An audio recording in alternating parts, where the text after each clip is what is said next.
Olá, pregadores do reino, seja muito bem-vindo a mais um podcast, meu amigo. E hoje a quarta-feira, promete ou não promete? Promete muita coisa nessa quarta-feira. Lembrando, né, que o podcast Pregadores do Reino vai ao ar toda quarta-feira às 19 horas. E você que é o nosso amigo aqui que está constante, já curte, compartilha, joga aí para todo mundo, faça suas perguntas. Nós estamos por aqui. Hoje, algo muito especial vai acontecer, né, Pastor Mário? Exatamente. Você que vem acompanhando, você que gosta realmente, né? Só os que gostam de Bíblia, realmente fala do reino. Está acontecendo agora em Israel, né? Já estamos aí desde sábado, né? Infelizmente, mas vamos trazer essa notícia. Primeiramente, quero agradecer você, pastor, que com certeza vai compartilhar isso na igreja. A gente precisa fazer isso, né? Somos autoridades, então nós precisamos passar essa informação, tá bom? Já quero te agradecer, já manda pro grupo da igreja. Você também, tá, cristão, que quer estar com a gente entendendo isso. Nós vamos estar falando justamente da guerra, né? O Hamas aí invadiu em Israel, ali na faixa de Gaza. Você está vendo várias notícias, mas às vezes a gente que está chegando agora, pastor, às vezes não está sabendo por quê, né? As notícias estão acontecendo, está informando sobre, já aconteceu isso, parou isso, entrou míssil, mas você não sabe da guerra em si. Exatamente. E você hoje vai ouvir um homem que está aqui conosco. Daqui a pouquinho a gente vai estar passando a bola para ele aí, que é um especialista no assunto e vai elucidar muitas coisas aqui conosco.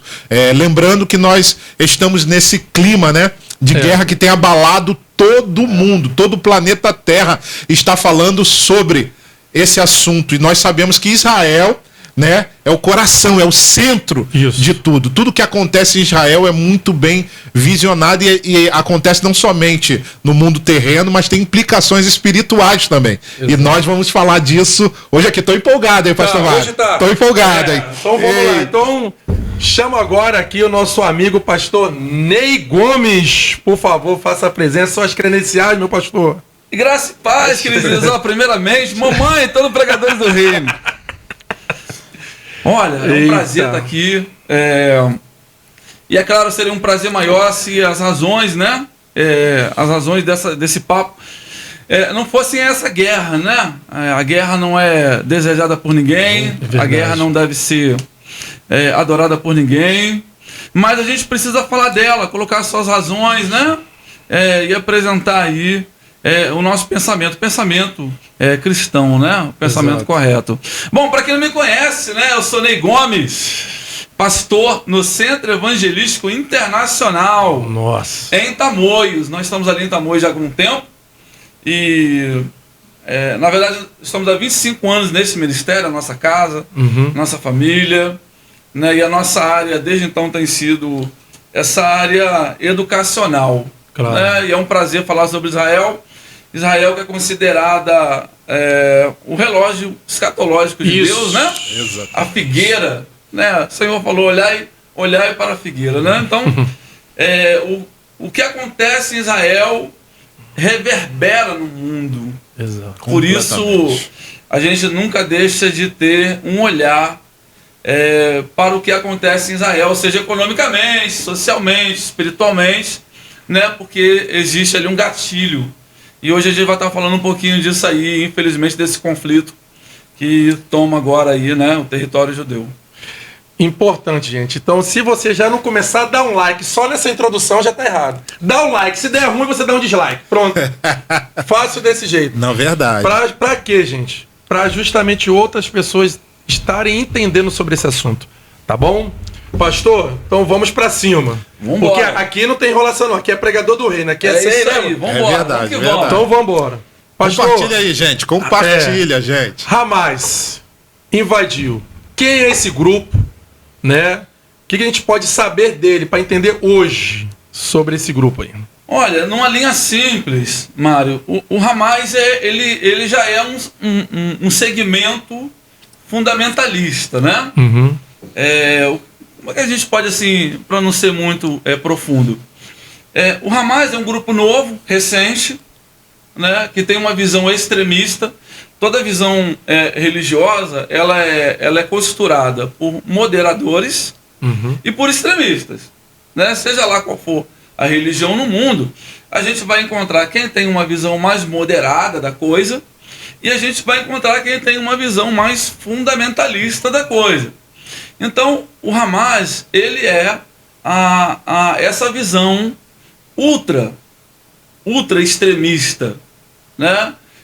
Não há, apesar de o Hamas estar governando a faixa de Gaza hoje, o plano, o projeto de poder do Hamas não é coabitar, existir pacificamente com Israel. Sim. O plano do Hamas é aniquilar, exterminar Israel.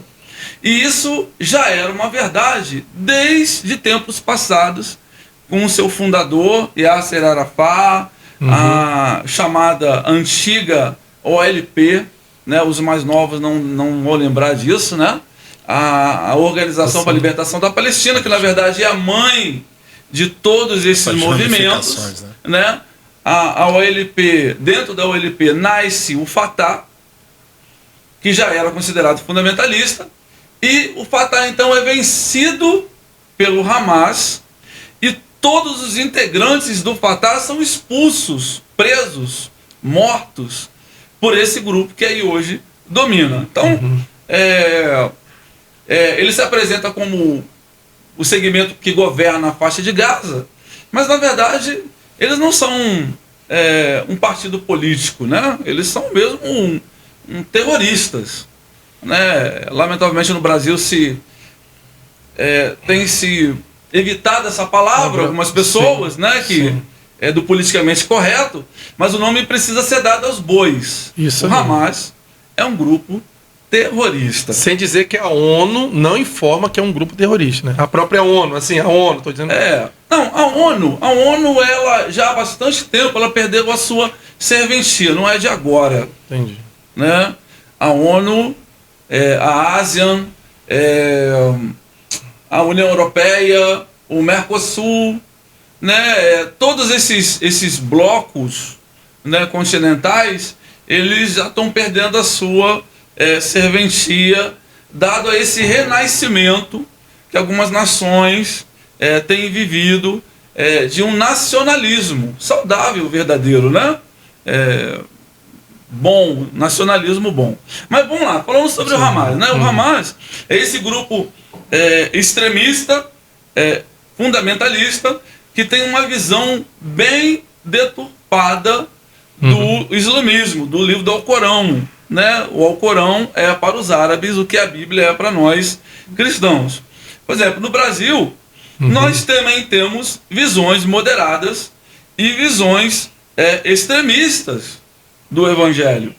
Não ao ponto de causar morte, não ao ponto de causar divisões, mas nós temos visões que são mais moderadas. A gente pode colocar aí das denominações históricas, batista, presbiteriana, luterana, né? E nós temos aquelas visões que elas são mais ao pé da letra, né? Eu não vou citar nome para não ser ético, mas ainda hoje nós podemos encontrar no Brasil algumas visões de evangelho que proíbem as mulheres de mostrarem os braços, que proíbem mulheres de rasparem os pelos debaixo do braço. Nós temos essas visões, né, de que o homem, aonde quer que ele for, na temperatura que exista na sua cidade, ele tem que estar de calça, ele tem que estar de manga comprida, né? Então, assim, só para a gente poder entender, né, situar aqui o nosso público. Estamos falando também de uma Bíblia única e às vezes até a mesma linha com diferentes pensamentos. Isso aí. Se torna um entendimento diferente. A interpretação né? Por exemplo, no mundo árabe tem lá o Corão. Tem o Alcorão, né, que é o livro sagrado dos muçulmanos, e dentro do Alcorão tem os chamados xiitas e os sunitas, que na década de 80 né, deu uma grande guerra essas duas versões. Aliás, essas duas versões do Alcorão continuam produzindo muitos conflitos no mundo islâmico, no mundo muçulmano, né? Basta a gente dar uma olhada rapidamente para o continente africano, a gente ainda vai encontrar isso ainda aí. Mas na década de 80, para a gente poder dar um parâmetro aqui para os nossos irmãos, houve a famosa guerra Irã-Iraque. Né? Entre os próprios muçulmanos, eles estão tentando se matar o tempo todo. Né? Eles, de acordo com a linha de pensamento que cada segmento tem, é morte para o outro grupo, né? Extermínio, aniquilação. A gente vê que essas regiões da África, do Oriente, sempre há os que estão migrando para outras áreas, indo embora. A Europa, quantas pessoas a Europa recebeu a título de refugiados de guerra? Sim, refugiados de conflito, de pessoas que estão fugindo dessa visão fundamentalista, né? Falar sobre o Hamas é falar sobre o ISIS, né? Que o mundo enfrentou aí há pouco tempo atrás agora, né? Que é esse grupo. O ISIS, a gente assistiu aí há pouco tempo atrás, o ISIS degolando pessoas ao vivo, matando pessoas ao vivo, né? E o Hamas, em nada, está perdendo para o ISIS.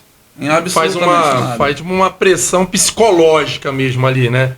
O pessoal olha assim, pô, o grupo é assim, né? Pressão psicológica mesmo. Intimidar pelo medo, né? Intimidar pelo terror. Pelo terror. Né? Isso aí é o que há de mais primitivo no ser humano, é a estratégia bem montada pelo Império Romano, que também intimidava pelo medo, né? A história por trás das crucificações. Sim, essa história. É um exemplo, né? Matar e dominar pelo medo, se impor pelo medo, né? É uma estratégia bem feita. Mas assim, é triste que a gente esteja vivendo nesse presente tempo de tanto esclarecimento intelectual, né? Alguns estudiosos já dizem que nós já não somos nem mais homo sapiens, já estamos evoluindo para uma próxima espécie, uma próxima nomenclatura, né? A sociologia fala da tão rápida, da tão celebrada revolução cognitiva.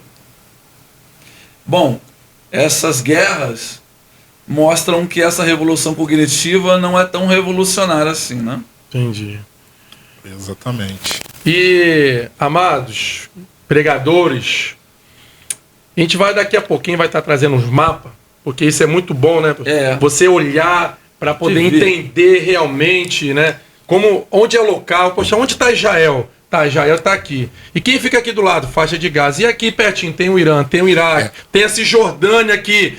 Então, um exemplo, a segurança é de próprio Israel, então, mas o local é de outro. Então isso vai ser muito bom quando a gente colocar aqui, né? Que você vai estar vendo, daqui a pouquinho você vai estar vendo hoje já. Vai ser muito didática aqui. Isso. O podcast vai ser muito didático e você vai ter uma compreensão, né, desse macro, né, que para muitos é algo muito grande, e você vai ver que não é tão grande assim dentro da nossa compreensão. Hoje fica aqui com a gente, que hoje você vai ver já daqui a pouquinho. Vamos colocar aqui o mapa.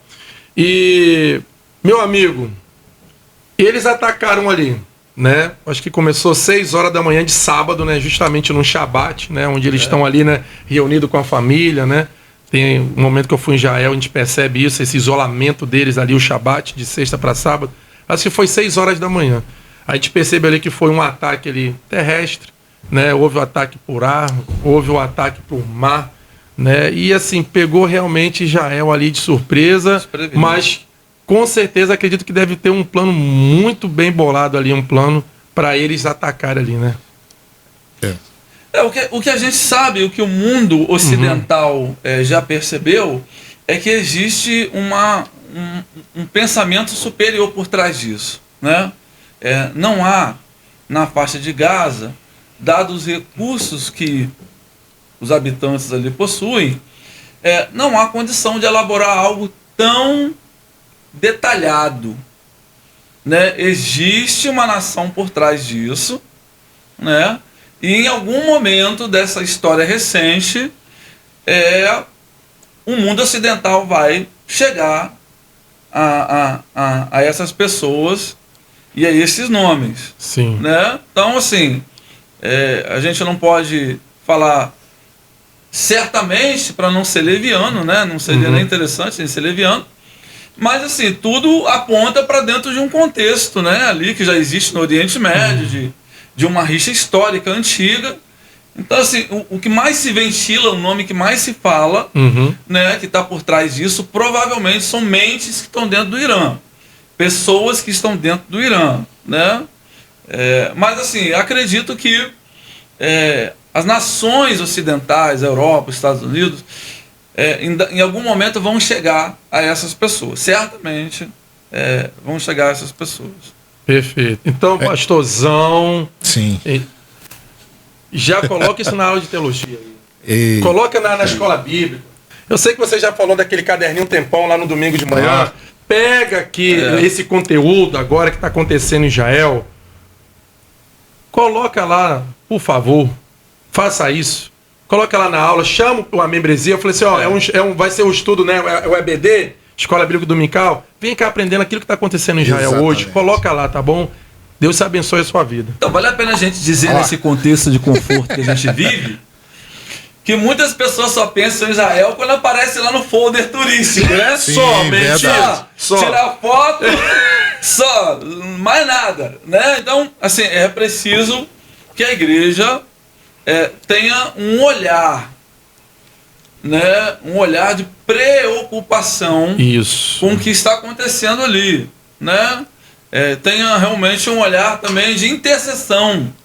Se a gente não souber o que está acontecendo, a gente também não pode orar devidamente, né? A gente não pode orar com propriedade. Então é importante, né, que o pastor, o líder que vai nos assistir, ele realmente traga esse assunto para a sua comunidade, leve esse assunto para os seus amigos, que isso é muito importante, né, nesse momento que a gente está vivendo.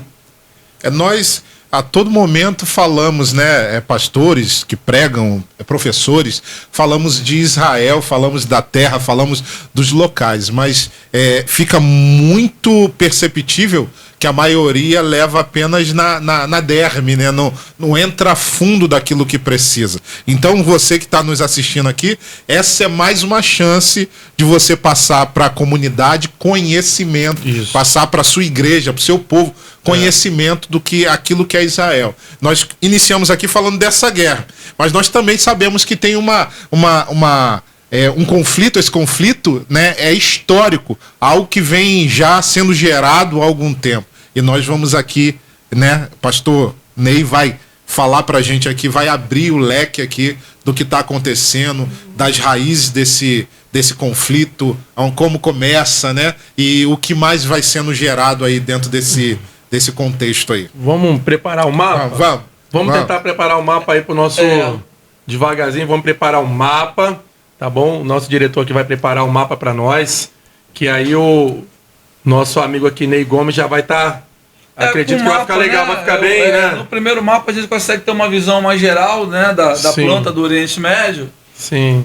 E a gente consegue também desvendar um pouco a origem real de todo esse conflito. Sim. Né? Quando a gente tem uma olhada no mapa,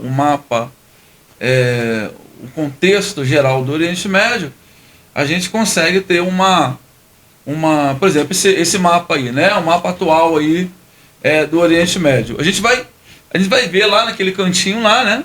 Israel é um pequeno ponto lá, uma pequena faixa de terra. Do ladinho do Egito, ali Jordânia, bem fracionada, né? Bem fracionada, né?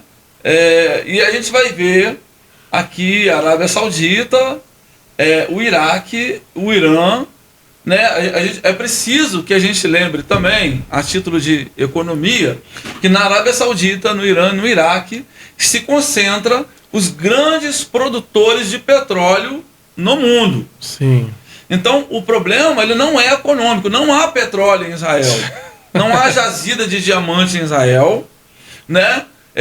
não há urânio em Israel, não há nada debaixo do solo, economicamente falando, que seja razão para o que está acontecendo ali. O que está acontecendo ali é origem espiritual, é origem étnica, né? A gente pode até dizer que é muito mais espiritual do que étnica. Sim.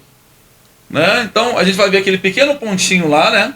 Israel lá já no mar Mediterrâneo, né? Cercado ali pelo Líbano, a Síria, a Jordânia, né? Aqui para baixo o Egito, né? E aí a gente vai ver aqui mais para baixo os grandes países ali, né? Que acabam estando nesse conflito. No passado, o Iraque foi um grande produtor de dor de cabeça para Israel. Sim. Então, depois do 11 de setembro, o Iraque basicamente é dizimado depois da queda das Torres Gêmeas, né? E isso também abre uma passagem perigosa para que o pessoal do Irã venha até as fronteiras com Israel. Né? Então, para o pastor que está nos assistindo, para quem está nos assistindo, é importante entender que isso não se trata de dinheiro. Esse conflito não se trata de dinheiro, não se trata de terras agricultáveis, né? Porque naquele lugar, ter um pedaço de terra agricultável é quase ter ouro na mão, né?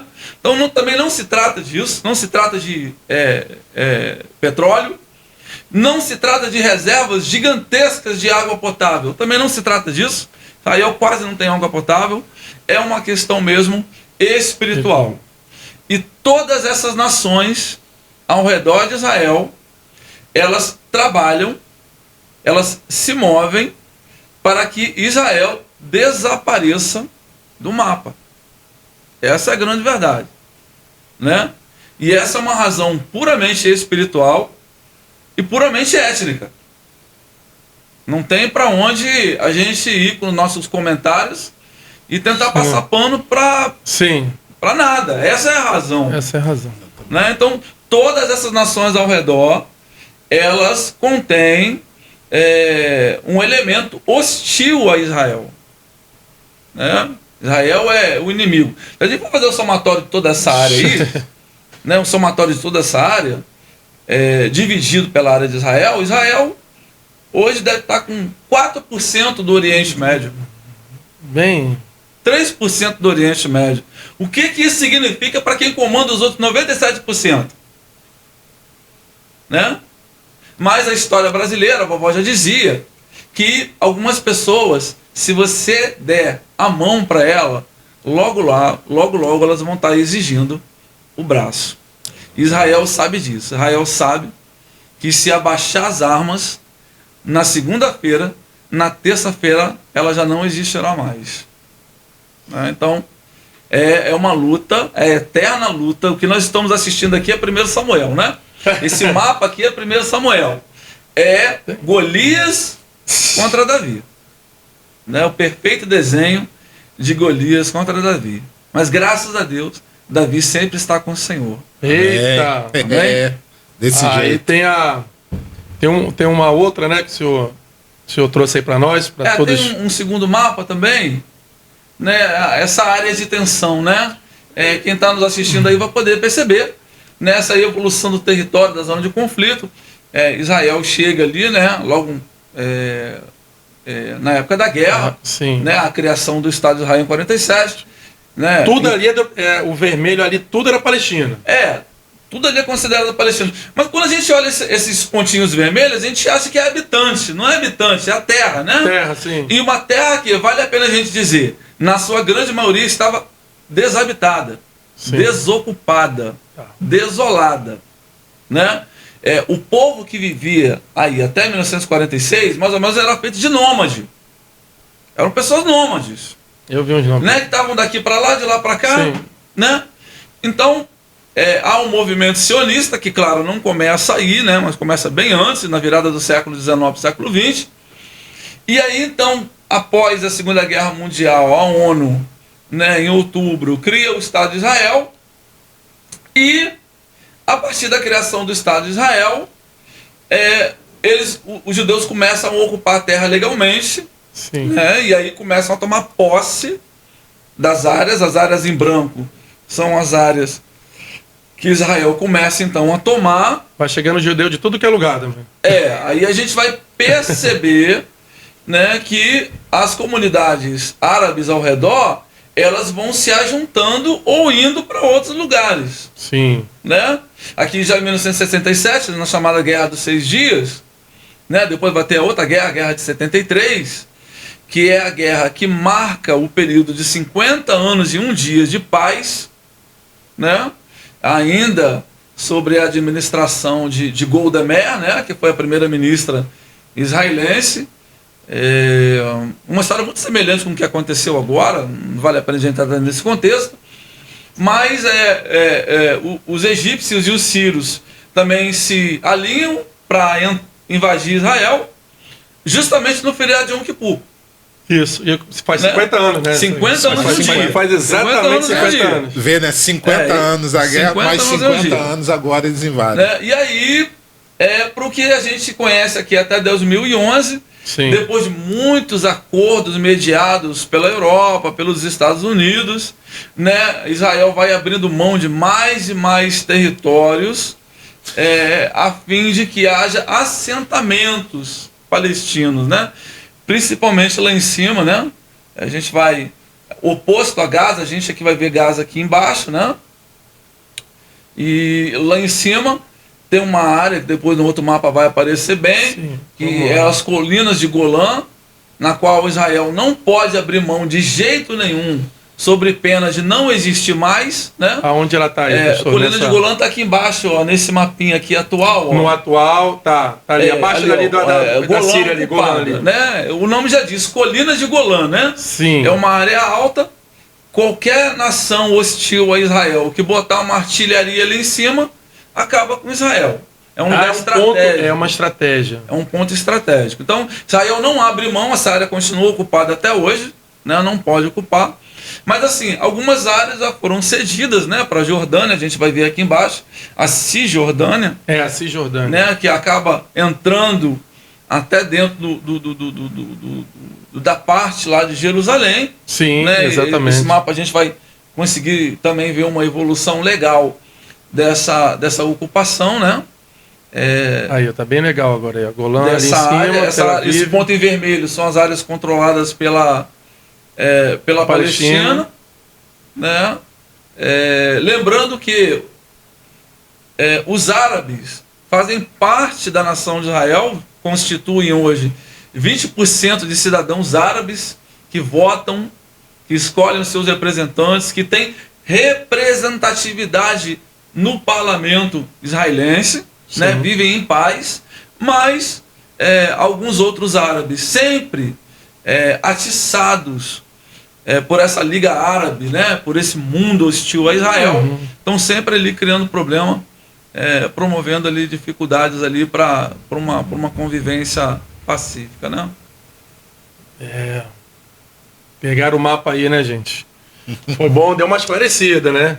Deu uma... Vale a pena a gente dizer também, Mário, o seguinte, boa parte dessa hostilidade, ela vem do desejo ardente que os árabes também têm de controlar Jerusalém. Lembrando que Jerusalém é uma cidade importante para cristãos, judeus e muçulmanos, né? Porque de acordo com a cultura islâmica, numa determinada noite, Maomé, né, o profeta maior do islamismo, Maomé, ele é levado em visão a uma mesquita que ficava longe, e depois desse lugar ele foi reconhecido como Jerusalém, né, a mesquita de Al-Aqsa, que é onde ficava o antigo templo de Salomão. Sim. Né? Então, na ocupação islâmica da terra, o que eles fizeram? Eles construíram a mesquita de Al-Aqsa em cima do lugar que era o templo, e onde ficava a entrada principal do templo, eles fizeram um cemitério para profanar a terra. Né? O cemitério ele foi construído propositalmente pelos árabes aonde ficava a entrada do templo, para profanar a terra. Né? Então, boa parte desse conflito, ele é gerado por esse desejo de controlar Jerusalém. Em todo momento, né, a Yasser Arafat, a Liga Árabe, o mundo árabe reivindica Jerusalém como a capital, né, do Estado palestino que eles querem criar.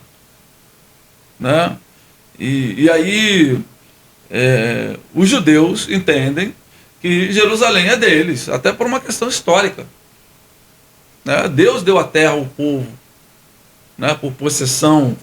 Né? Davi comprou aquele lugar de Araúna, está na Bíblia. Sim, está tudo ali. Né? Salomão construiu o templo ali, né, com recursos da Casa Real e do tesouro particular de seu pai. Seu pai falou: meu filho, guardei isso aqui, ó, todo esse ouro, toda essa prata, meu particular, para construir isso aí, usa isso aí, né, para a glória de Deus. Então, historicamente falando, aquela terra pertence aos judeus. E isso é inegável. Né? Mas o fato de algo ser verdade para mim não significa que isso vai ser verdade para você. Né? E aí começam as lutas, né? Os problemas que existem ali também naquela região. Se a gente tentar mergulhar mais um pouco, Ney Gomes, mergulhando mais um pouco, quem pode estar, a gente sabe, né, que o Hamas, que seria um movimento de resistência islâmica, né? Parece que esse que é o significado. Quem estaria abastecendo o Hamas? A gente sabe que os Estados Unidos já está ajudando, né? E Israel, né? Nesse momento já vem ajudando, ajudando em mísseis, vem ajudando com voo para lá, né? Parte bélica. E quem pode estar ali ajudando essa parte do Hamas a permanecer? Olha, o Hamas ele tem apoio financeiro que agora foi cortado, da própria União Europeia. Né? Porque a dificuldade de você definir o que é o Hamas também vem disso. A ONU, as nações da Europa mandam dinheiro para a faixa de Gaza. Né? Então, no momento que você diz que o cara é terrorista, você vai mandar dinheiro pro cara como? Não tem como. Não pode. Pode. Né? Então, o que esse cara é? A gente não sabe. É um grupo. Né? A gente não sabe se é hermafrodita, né? O que é, né? Mas, assim, a gente pode dizer que o Hamas, né, o Hamas tem um braço no Brasil. Aliás, o FBI, a CIA, a própria Polícia Federal já descobriu há uma década atrás que o Hamas e o Hezbollah lavam dinheiro no sul do Brasil. Já foi documentado, noticiado em jornais, né, de grande circulação, na revista Veja e por aí vai. Né? Aquele movimento que há ali na tríplice fronteira do Brasil, sim. Conheço ali, bem. muito dinheiro é lavado por Hamas e por Hezbollah. Né? Então todo mundo sabe disso, isso aí não é segredo em nenhum lugar do mundo. Né? Agora, a gente pode falar assim, a nível de nação, né, a União Europeia manda dinheiro para a faixa de Gaza, assim também como acontece na terra de Israel. Os próprios parentes que habitam em outros lugares e que estão bem estabelecidos mandam dinheiro para a faixa de Gaza, da mesma maneira que os cubanos que estão na Flórida mandam dinheiro e comida para Cuba. Né? Então, se você perguntar, a fonte financeira ela é múltipla. Agora, a causa terrorista, quem financia elas abertamente? Aí a gente vai encontrar grupos fundamentalistas por todo aquele mapa que a gente viu. A gente vai encontrar gente dentro da Síria. Porque a Síria também está passando um processo de guerra civil interna, está totalmente destruída. O Líbano, que tem sido um corredor usado pelo Hezbollah muitas vezes, está totalmente destruído. Né? Mas dentro desses lugares você vai encontrar quem financia, os sheiks árabes, né? Os donos das grandes petrolíferas aí pelo mundo afora, financiam essas causas, aberta ou indiretamente, que aliás sempre dá grandes panos de fundo para os filmes americanos, né? Os grandes produtores de petróleo que por baixo do pano financiam os grupos paramilitares que tem ali no Oriente Médio. Mas tirando esse romance de filme, né, a gente sabe que o negócio é verdadeiro, né? Existe financiamento que vem da Europa, aberta ou indiretamente, né? Existe o financiamento institucional, existe a coisa mascarada, por exemplo. A faixa de Gaza hoje passa um problema seríssimo de água. A grande maioria dos moradores hoje da faixa de Gaza sofrem com problemas estomacais por causa da qualidade da água. Sim. Aí você fala, pô, mas por que não tem água lá? É muito simples. Porque o Hamas corta os canos para fazer mísseis. O próprio Hamas. O próprio Hamas corta os canos de água, que geralmente são de metal, para fazer míssil. Então, quer dizer, como é que você vai ter água nesse contexto? Se os caras têm uma panela, os caras derretem para fazer arma, cara. Não tem como o povo viver bem, não tem como o povo viver em paz dessa maneira, né? O Hamas inovou? Não, isso desde que o mundo é mundo. Desde que o mundo é mundo. O que nos assusta é que nesse presente tempo a gente ainda assista essas táticas primitivistas, né? É assustador ainda. Mas na Bíblia fala, né, da enxada que vai virar espada. Também a Bíblia fala de um tempo de paz em que as espadas vão virar enxada. Mas essa coisa de tirar o sustento do homem comum para transformar isso em arma, desde que o mundo é mundo. E o Hamas faz isso hoje. O Hamas esconde as suas operações debaixo de hospitais. Sim. Esconde as suas operações debaixo de escola, né? O Hamas usa o seu próprio povo como escudo humano. Mas isso não é uma prerrogativa exclusiva do Hamas. Isso é uma prerrogativa exclusiva de todos esses grupos fundamentalistas do Oriente Médio, né? Porque a visão do Islã é que se você morrer pela causa, você vai direto para o céu. Né? Na guerra da Bósnia, eles também cometeram esse tipo de atrocidade, né? Esses combatentes islâmicos, na época da Bósnia, e matavam pessoas, mulheres, crianças, assim, desse mesmo jeito que está aí no Hamas. Sim. E alguém perguntou, mas por que você está fazendo isso? Porque Alá garante a salvação deles. Quanto mais eles morrem tragicamente, com mais glória eles são recebidos por Alá no céu. Se tornam mártires, né? Isso aí. Não, efeito colateral da guerra. Você viu, o cara ontem foi descoberto que o Hamas, naquele primeiro kibbutz que eles entram ali, eles mataram 40 crianças e degolaram. Eles fazem isso sem dó nem piedade. Por quê? Porque na visão do Islã, esses bebês, eles já estão com o céu garantido. Alá recebe eles de braços abertos. Nessa visão deles. Nessa visão deles.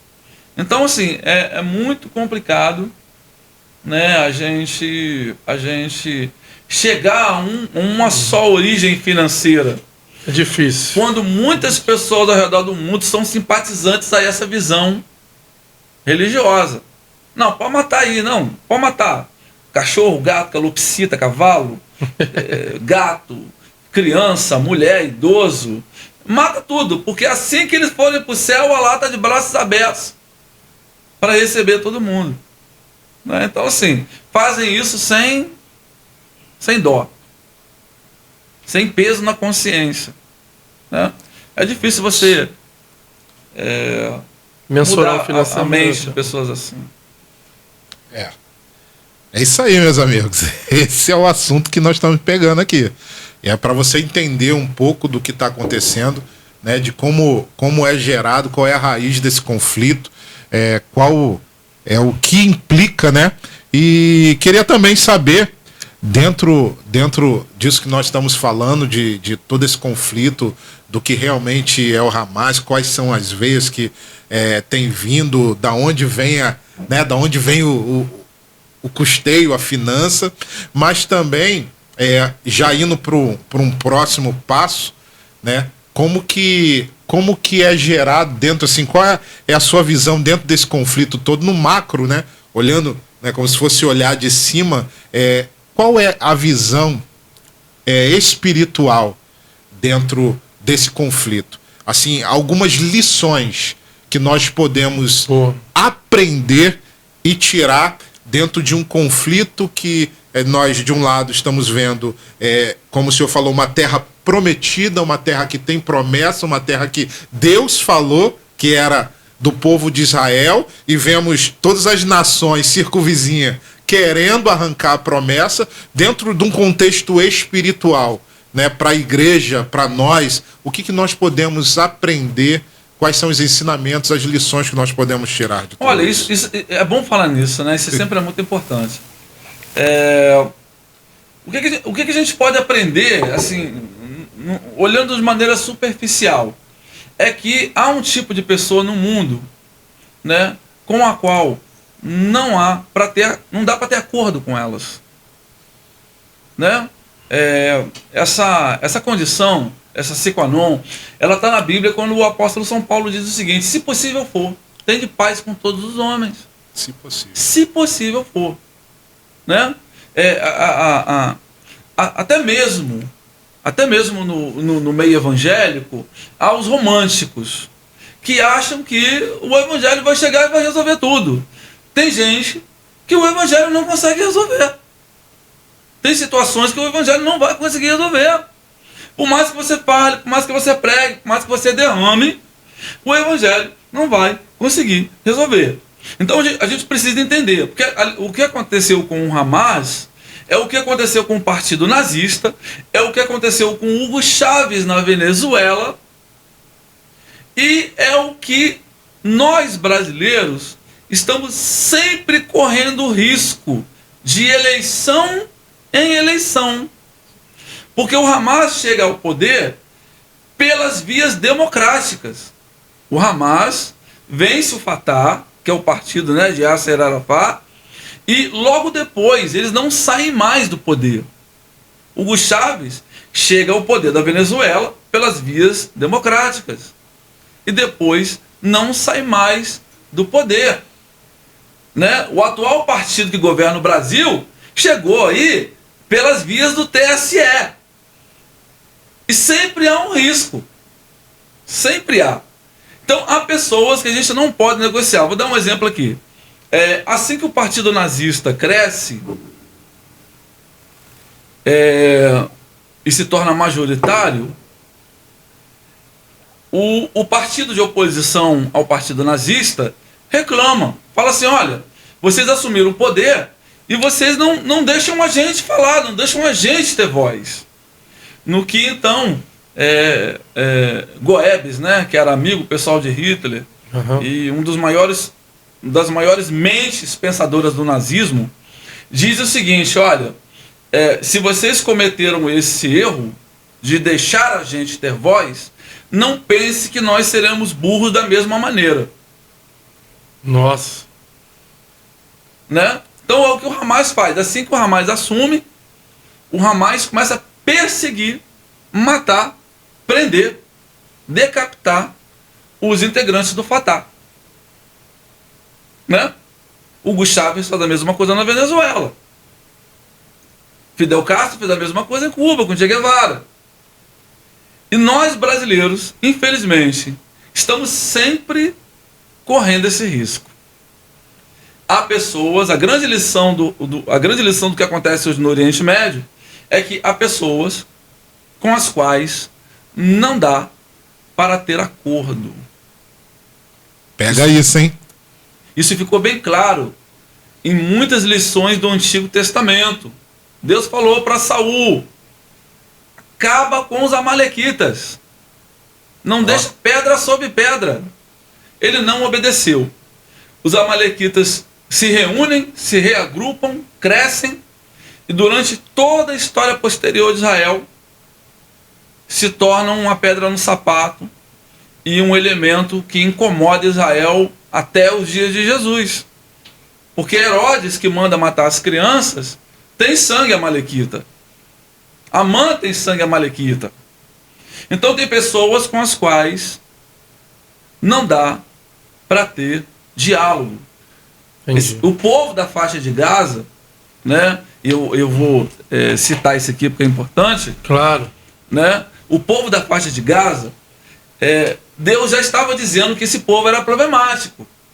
Quando o povo sai do Egito, né, tá lá em Êxodo, essa história está em Êxodo, capítulo 13, Êxodo 13, versículo 17. Tendo o faraó deixado o povo, Deus não o levou pelo caminho da terra dos filisteus, posto que mais perto, pois disse, para que porventura o povo não se arrependa, vendo a guerra. Ora, os filisteus estavam fazendo guerra com quem naquele tempo? Israel está saindo do Egito naquele exato momento. Ali era o caminho de 40 dias. Ao invés de ficar 40 anos no deserto, eles iam ali por cima, chegariam na terra prometida em 40 dias. A pergunta é, que guerra medonha e que guerra tremenda era essa, que assustaria até mesmo um povo que estava acabando de sair da escravidão? Tem coisa mais feia do que escravidão? Existe? Existe alguma coisa mais feia do que a opressão da escravidão? Aquele que viu a escravidão ainda fica assustado com alguma outra forma de violência? Então, está aqui em Êxodo. As pessoas que habitavam ali já eram complicadas por natureza. Se elas permaneceram ali, geraram descendências ali, e essas pessoas ocuparam a terra desde então, já é um grande indício para nós de que viria grandes problemas dali, como realmente esses problemas existem.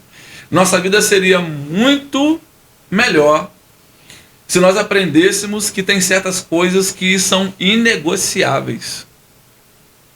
Acho que a grande lição que mais uma vez fica para nós é isso. Israel entendeu isso já na guerra de 73, né? Quando a primeira-ministra dizia, se os árabes abaixarem as armas, haverá paz. Se Israel abaixar as armas, não haverá mais Israel. Né? Golda Meir falava isso. Então, assim, uma parte de quase todos os judeus sabem que, infelizmente, com aquelas pessoas que estão ali, não há negócio. Não há negócio. Não há paz. E tentando trilhar, né? Tá na guerra ainda, é difícil, né? Falar de Israel é difícil. Né? Nesse momento a gente está comentando aqui, pode chegar até Tel Aviv ou pode ter terminado no momento agora do podcast, né? São 19 horas, as notícias de Israel é assim, entendeu? São coisas assim que pode continuar, como pode simplesmente até parado, e a gente está aqui no podcast comentando.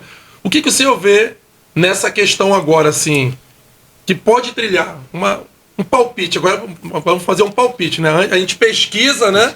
Agora, assim, é um palpite pela experiência que ela pode desencadear agora.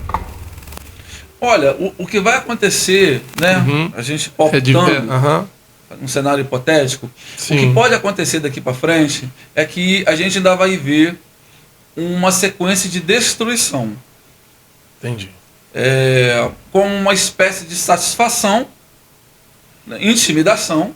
Israel também vai levantar a espada, né, vai mostrar que tem poderio. É importante. Naquela parte do mundo,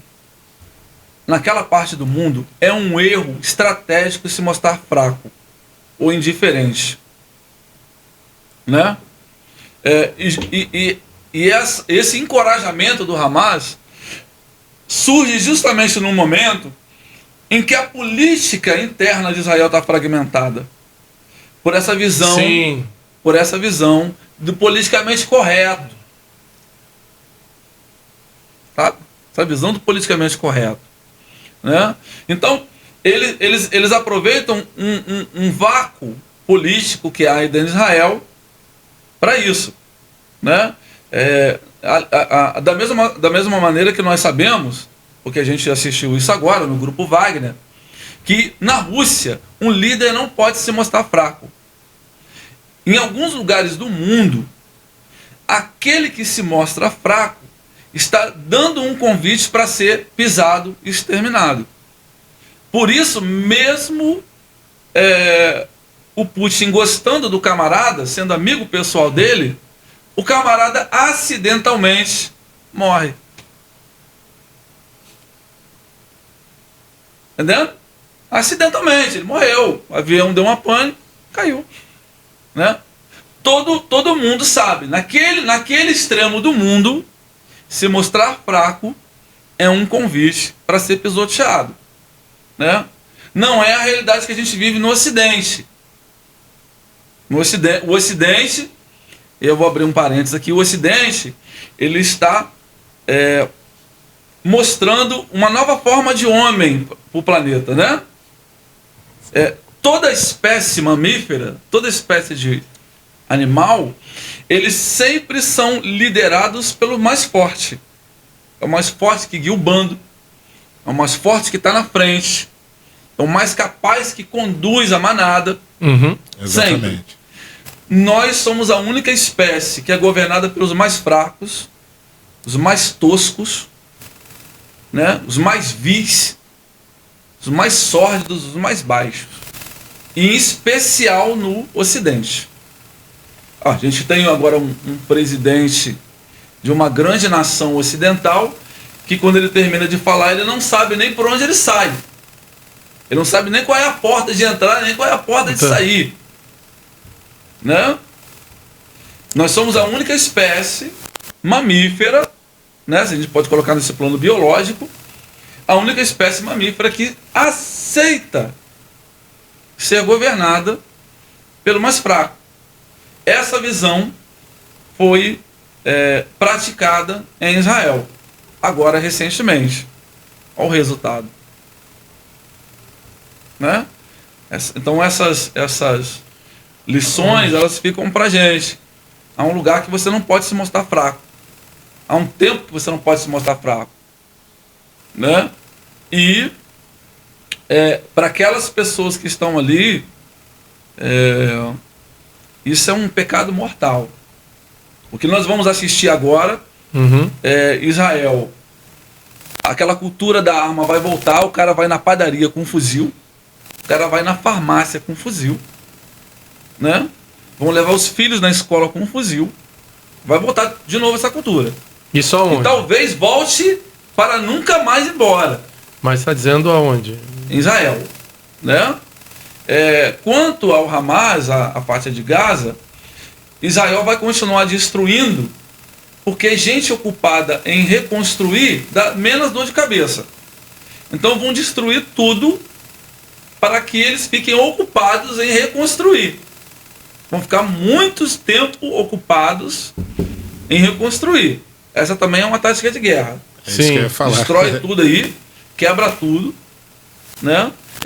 Na Segunda Guerra Mundial, após a Segunda Guerra Mundial, os grandes pensadores da guerra entenderam o seguinte: manter uma pessoa doente é melhor do que matá-la. Porque matou, você enterra. Matou, você joga no buraco. Matou, você queima. Mas uma pessoa doente, ela ocupa um médico, um leito, um enfermeiro de dia, um enfermeiro de noite, ocupa o pensamento de uma família, faz gastar dinheiro. Você já viu a cadeia sequencial que uma pessoa doente ocupa? Seria a estratégia de só ferir, mas não matar. Isso aí. A estratégia de só ferir, mas não matar. Por isso que as armas, após a Segunda Guerra, se chamam armas biológicas. Você não quer matar o cara, você quer diminuir a capacidade dele. Para quê? Porque adoecido, você coloca toda uma cadeia em interrupção. Separa todo mundo. Isso é interessante. Separa todo mundo. Então, Israel agora, porque graças a Deus Israel tem muita ética, né? Não vai usar arma biológica ali. Mas esse é um risco que eles também estão sempre correndo com o Hamas e o Hezbollah. Né? Sempre. Sempre. A Síria, até bem pouco tempo atrás, estava usando arma química contra o seu próprio povo. seu próprio povo, né? E se você, meu irmão, se você joga um agente químico na tua tia, no teu primo, quanto mais em mim que não sou nada teu, cara. É. Né? Então Israel sempre corre esse risco, né? Então, assim, a sequência que vai acontecer agora, Israel vai continuar destruindo tudo que dá para destruir para manter o povo ocupado em reconstruir, né? E outra coisa, destruindo, o dinheiro que vem vai vir para a reconstrução. Então, durante um tempo, Israel vai ficar em paz, né? É o tempo de se organizar, levantar as redes de informação, criar uma nova rede de inteligência. Dá tempo de se organizar novamente e se preparar contra uma possível ofensiva. Mas assim, não vejam cessar fogo. Acordo de paz jamais. Acordo de paz não. Até no cada Bíblia, né? Aí não dá. Agora, pegando esse gancho, né, de toda essa informação aqui, né, desse acervo de informações, por que nas nossas igrejas a gente não passa essas informações? Assim, será que tem que esperar uma ordem de vir de alguém? Por que a gente não passa isso? Sabe, às vezes a gente faz conferência das mulheres, puxando agora, né? Vamos puxar agora, né, pro nosso dia a dia, né? Tá acontecendo agora a guerra. Aí faz conferência das mulheres, faz conferência dos empresários, faz conferência dos homens, das crianças, e uma informação de Israel nem se passa, nem para a pessoa poder ir lá. Parece que não precisa, sabe? Parece que não, isso aqui descarta. Parece que nem informa o que é Israel, não se informa as coisas que estão acontecendo em Israel, não se ministra isso, e eu estou falando, pelo menos pelo que eu conheço, eu falo de 90%. Não falo de pouco não, falo de muita gente. Por que isso? Por que a gente não tenta trazer? Por exemplo, quanto uma igreja católica romana traz, né, uma situação tão séria do romano que começou lá, e a gente, que é aqui, parece que a gente descarta. Não, beleza, não, Israel começou lá, não, mas tudo bem, mas vamos ministrar isso aqui quietinho? Vamos fazer essas conferências aqui, não vamos falar não? Pode ver, acontece uma guerra, você não vê o pastor às vezes comentar, está acontecendo a guerra. O cara nem comenta, não fala nada.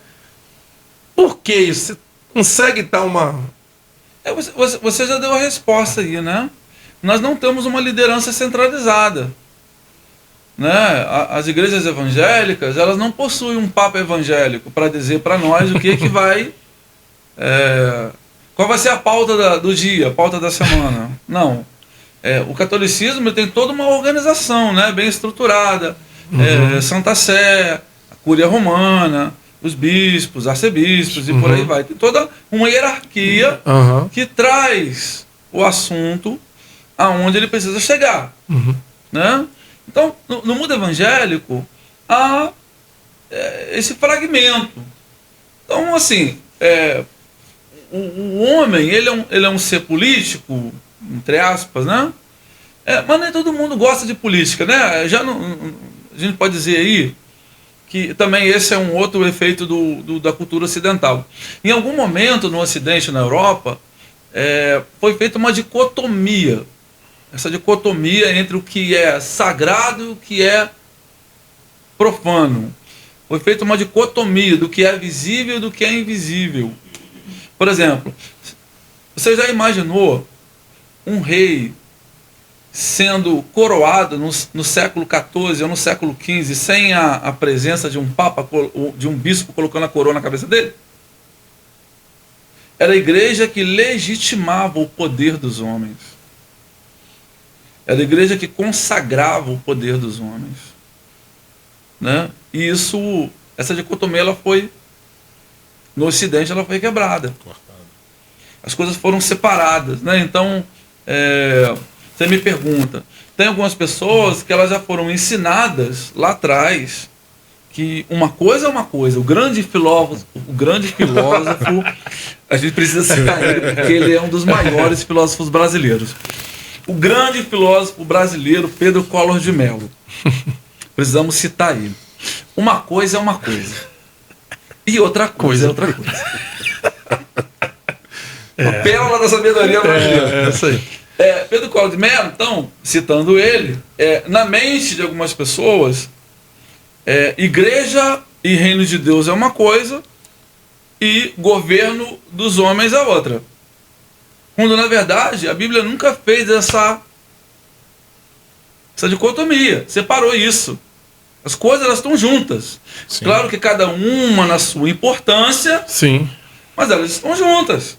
Afinal de contas, Jesus é apresentado para nós como o Rei dos Reis, o excelso governante da terra.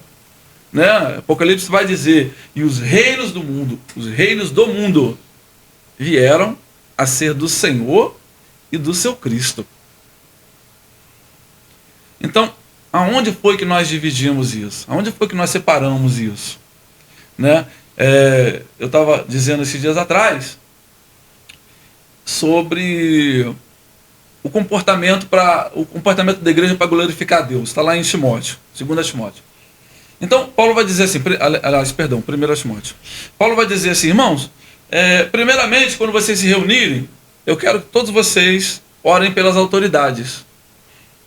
Olha só, primeiro elemento litúrgico do culto, diz o apóstolo São Paulo, não é cantar, nós abrimos esse culto em teu nome, ó Jesus Cristo. Não, Paulo vai dizer, né?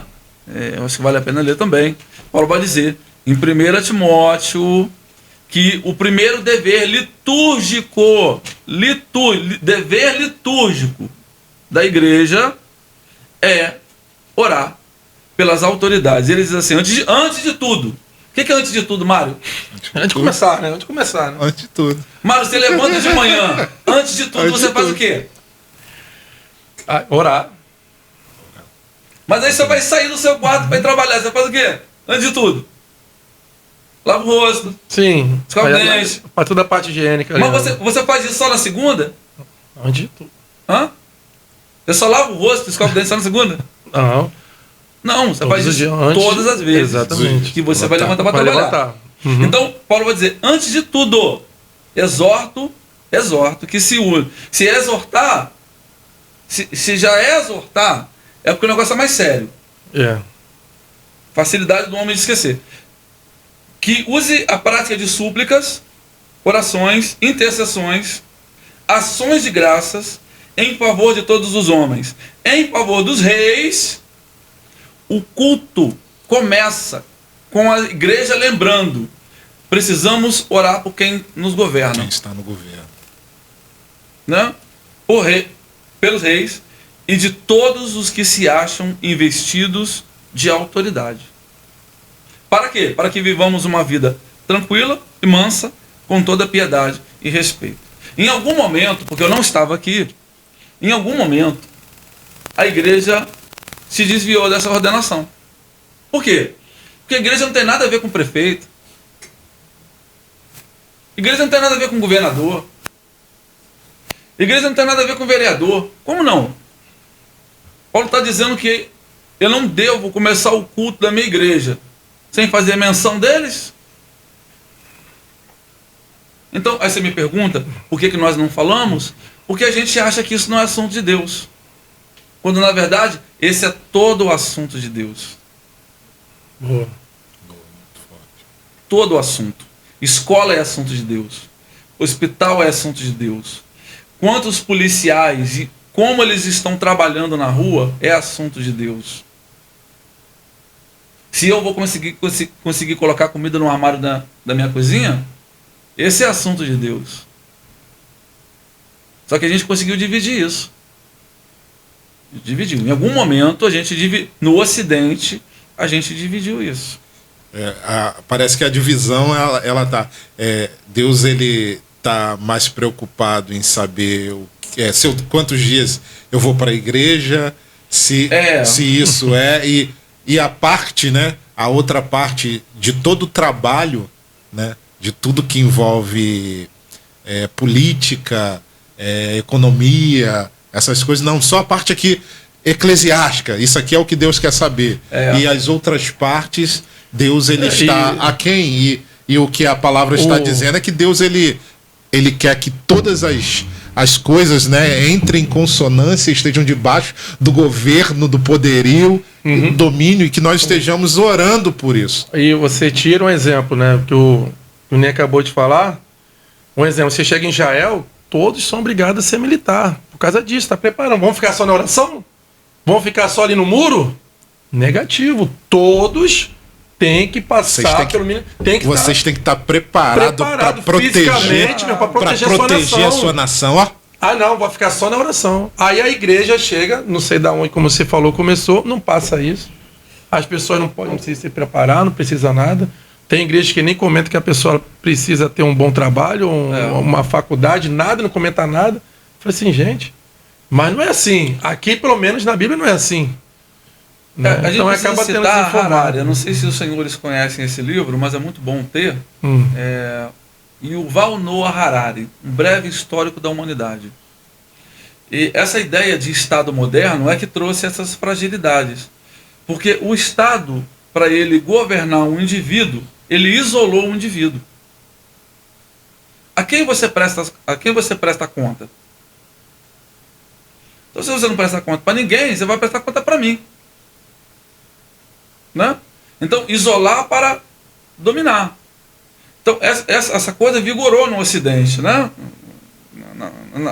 Nessa forma de Estado como nós conhecemos. Nada pode ser mais poderoso do que o Estado. Vou dar um exemplo aqui. No Brasil, nós tínhamos Irineu Evangelista de Souza. Sabe quem é? Barão de Mauá. Barão de Mauá montou o maior banco, provavelmente da América Latina. O famoso Banco do Brasil. O conselheiro principal de Dom Pedro II falou para ele: imperador, nenhum homem pode ser mais poderoso do que o Estado. Aí, Dom Pedro II olhou para ele e falou: o que nós vamos fazer então? Ué, cria um banco. Também. E aí o governo criou a Caixa Econômica Federal. E aí, Mauá vendeu o Banco do Brasil. O governo. Falou: já que vocês querem um banco, então toma o meu banco. Vendeu.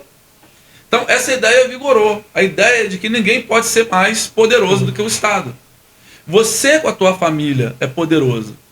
Então, isola você. Dá emancipação para você.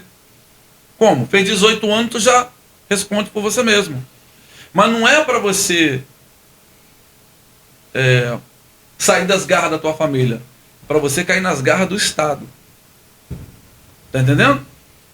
Então, essa questão, né, ela nessa forma como a gente conhece, ela veio para nos enfraquecer.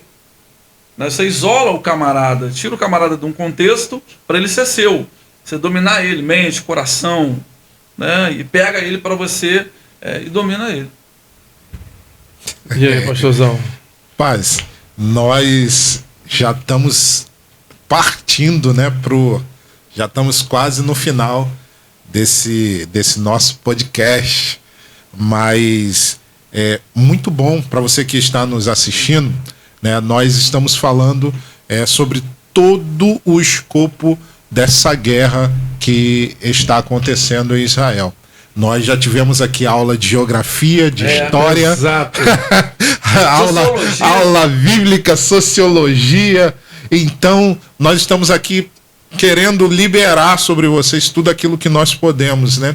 Então, pastores, ministros, líderes que estão nos assistindo, compartilhem esse podcast com o seu povo para eles passarem a conhecer mais do que está, né, dentro desse escopo, não só do que está acontecendo atualmente em Israel, mas também de toda a história, de tudo aquilo que, até a parte que pode vir a acontecer. Nós estamos aqui fazendo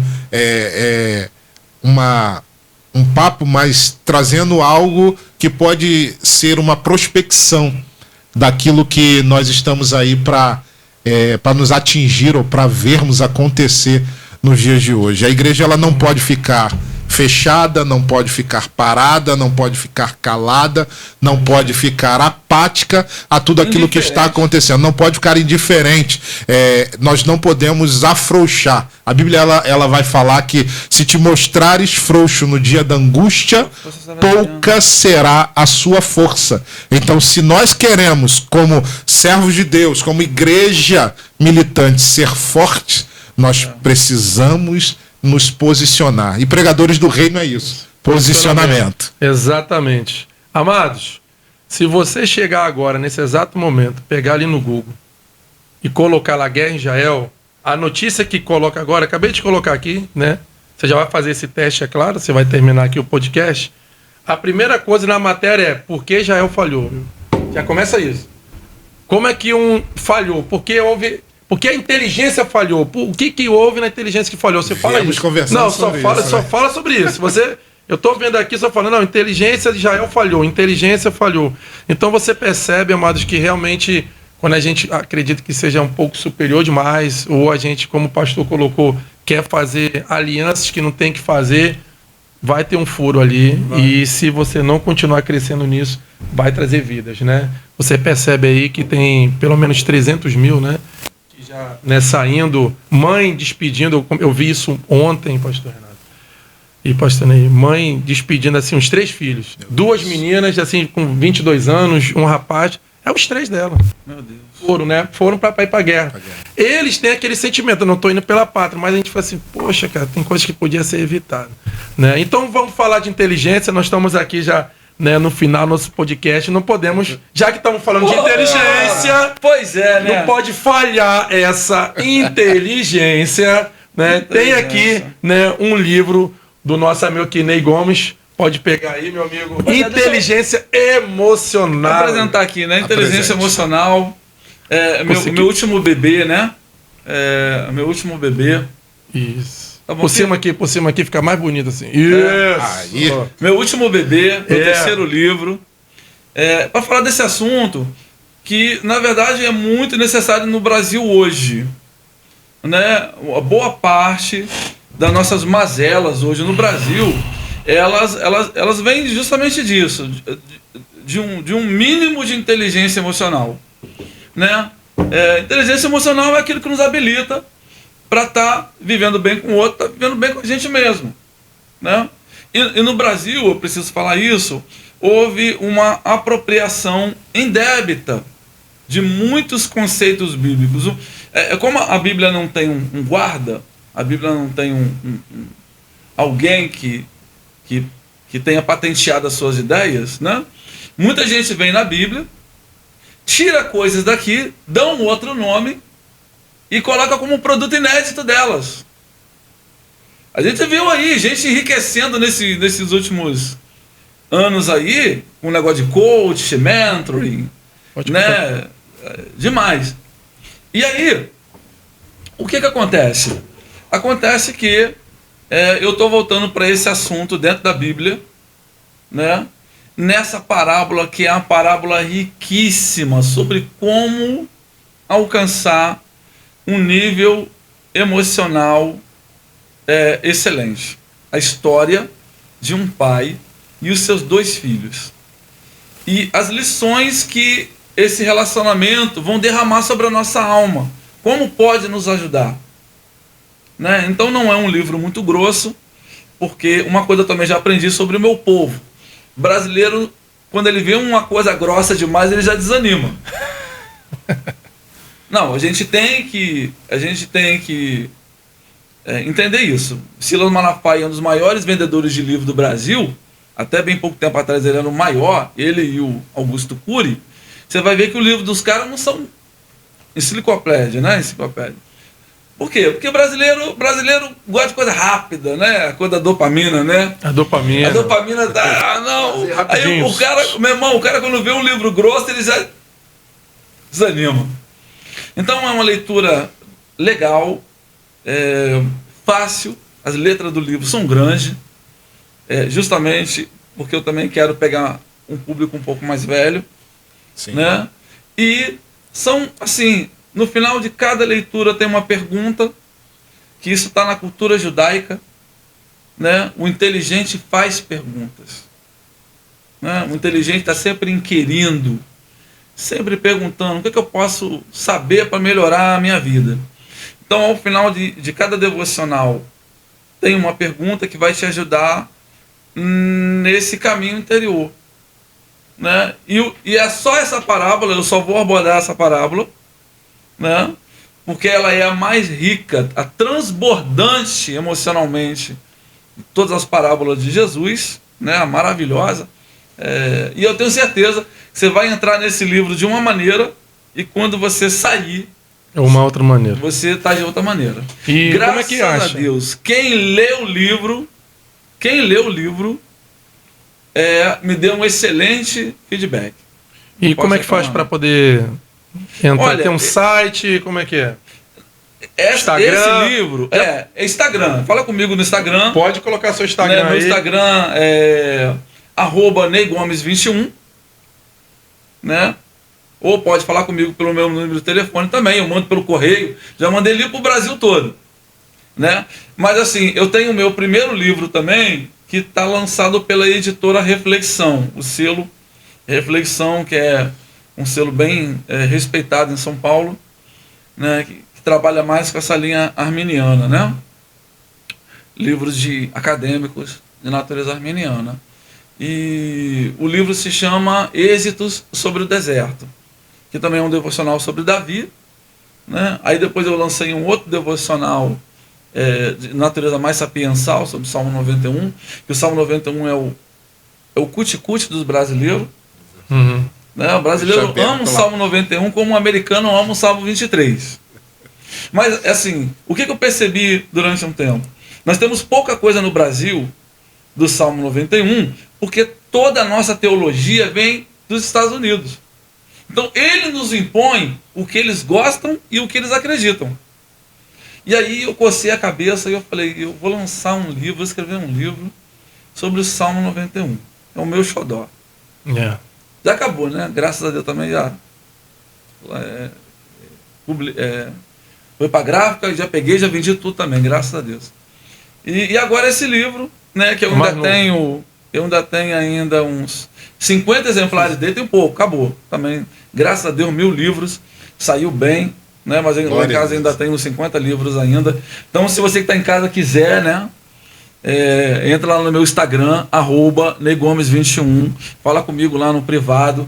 Pastor, como é que eu posso fazer para receber o livro? Se você morar na região dos lagos, eu arrumo um jeito de te entregar.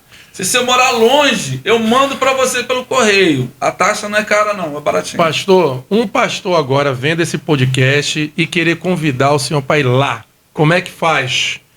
Gostei do assunto, percebi que é importante trazer aqui na igreja, como é que faz? Aí a minha agenda já é um pouco mais complicada porque eu sou pastor local, né? A gente também tem uma congregação que a gente dirige, né? E pessoas que a gente dá assistência. Mas nada que a gente não possa, né? Com jeitinho, né? O exemplo hoje, né? Eu pedi vocês para estarem aqui cedo porque à noite tem um compromisso. Isso. Então, assim, se quiser também entrar em contato comigo, também pelo Instagram, meu Facebook, meu Twitter, eu tenho Twitter, tenho Facebook, tenho Instagram. Orkut! Aí foi longe, hein? Foi longe, hein? Não, eu sou novinho, mano. Eu sou novinho. Não tem, mas já teve, né? Né? Então, assim, achar a gente pela rede social é fácil. E aí eu quero também falar do meu blog. Eu tenho um blog, que na verdade é o meu cuti-cuti. Sim. Né? Diga aí. Foi onde nasceu o projeto do livro. Aí, acho que a gente consegue colocar. Foi onde nasceu aí colocou, tá ali, ó. Foi onde nasceu o projeto do livro. Legal. Grãos de Entendimento, que é o meu selo, né? É o meu Muito selo. Muito legal o blog. Você tá vendo aí, gente, o blog aí do nosso. Grãos de Entendimento. Não paga nada para acessar, é um blog gratuito. Ó. Tem mais de 1000 textos. Como é que tá lá? Como é que é o início dele? Para poder chegar até lá. Para a pessoa poder acessar. É só dar o Google. Grãos de Entendimento vai aparecer. Grãos Entendimento. Bota aí o pastor aqui. É só você botar aí, Grãos de Entendimento. Vai logo jogar na primeira opção, que é o meu blog. Né? Esse blog ele existe desde 2007. Ele é minha vedete. Né? Meu bebê mais querido. Né? Sempre eu estou alimentando ele. Isso aí. Já veio. Estou sempre alimentando ele, colocando textos nele. Por exemplo, coloquei agora um devocional sobre Davi, falando sobre esse mistério da estrela de Davi. Né? Tem um estudo especial lá sobre apóstolos do leão. Legal. Porque a Bíblia começa com os apóstolos do cordeiro e a história vai terminar com os apóstolos do leão. Forte. Uau. Forte, né? Então tem um material lá, você vai encontrar muita coisa lá, Novo, Antigo Testamento, né? Você vai entrar lá e vai se deliciar lá, tal, né? E a gente quer servir a Igreja do Senhor com excelência. Ali em Tamoios a gente está no bairro Aquários. Lembrando, gente, Tamoios, né, dentro do Rio de Janeiro. Isso. Né, dentro de janeiro ali. Cabo Frio? Cabo Frio. Cabo Frio, entendeu? Cabo Então, Rio de Janeiro, região dos Lagos, Cabo Frio, isso. Tamoios. A gente tá em Macaé, né? Isso. Você indo de Macaé, passou a ponte de Barra de São João, toda a área territorial ali, até o Trevo de Búzios, é Tamoios. Né? Veio do Rio. Passou o Trevo de Búzios, dali já começa Tamoios até a ponte de Barra de São João. Né? Um lugar muito bonito, está crescendo agora, desenvolvendo bem. 130 mil habitantes. Né? O lugar está crescendo muito, graças a Deus. Maravilha. E a gente está servindo a Igreja do Senhor ali. Glória a Deus. Pastor Renato. Maravilha. Pastor Ney Gomes, quero agradecer aí a oportunidade de tê-lo no nosso podcast. Muito, muito, muito bom. Né? Todo o conteúdo que foi liberado aqui. Tenho certeza que daqui ainda vamos ter muitos frutos, né? Amém. Eu creio. Tenho certeza que Deus ele está fazendo algo novo. Então, quero convidar você mais uma vez, né? A gente não pode falar, não pode perder a oportunidade de pedir você para curtir, compartilhar esse podcast, bota aí para toda a família, coloca aí para a igreja. Algo extraordinário foi passado aqui hoje e você não pode ficar de fora. Agradeço a toda a equipe aí, direção que tá aí com a gente e vamos que vamos. Gente, aqui é os Pregadores do Reino, né? Mais um episódio mesmo chave, né? O que está acontecendo em Israel, nós colocamos pessoas que realmente se posicionam. O pessoal vai lá, vai colocar seu pensamento com respaldo, então acredito que somou muito, com a gente, vai somar com você, vai somar na sua igreja essas informações. Então, assim, não deixe de praticar. Se você enviar, você já está fazendo isso acontecer, mas não pare por aqui. Não pare só nesse podcast. Continue, pesquise, avance com pessoas que realmente falam de Israel e tenha essa cultura. Aprenda a não falar do reino sem a Bíblia, não é.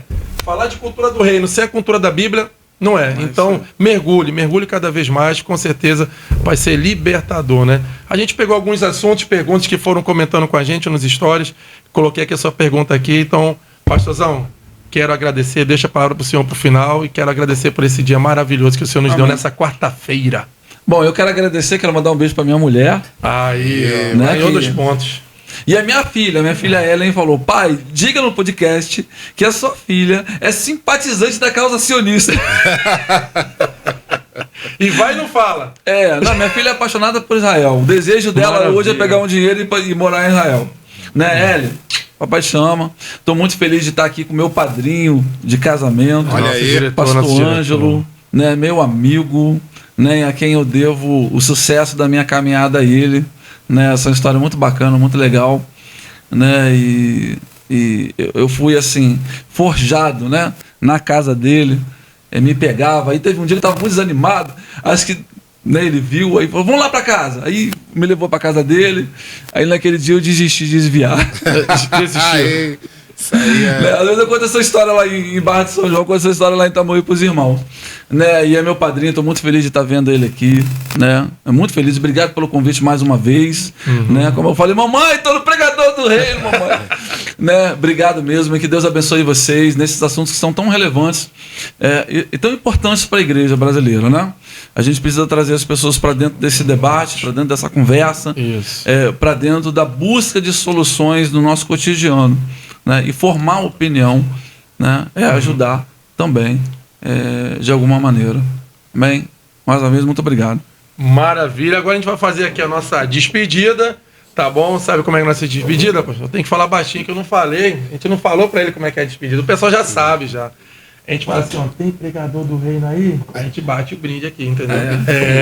Então, amados, muito obrigado por hoje. Aqui nós estamos encerrando, né? Maravilha. E espero o próximo podcast que vai ser forte novamente. Então, com certeza. Tem pregador do reino aí?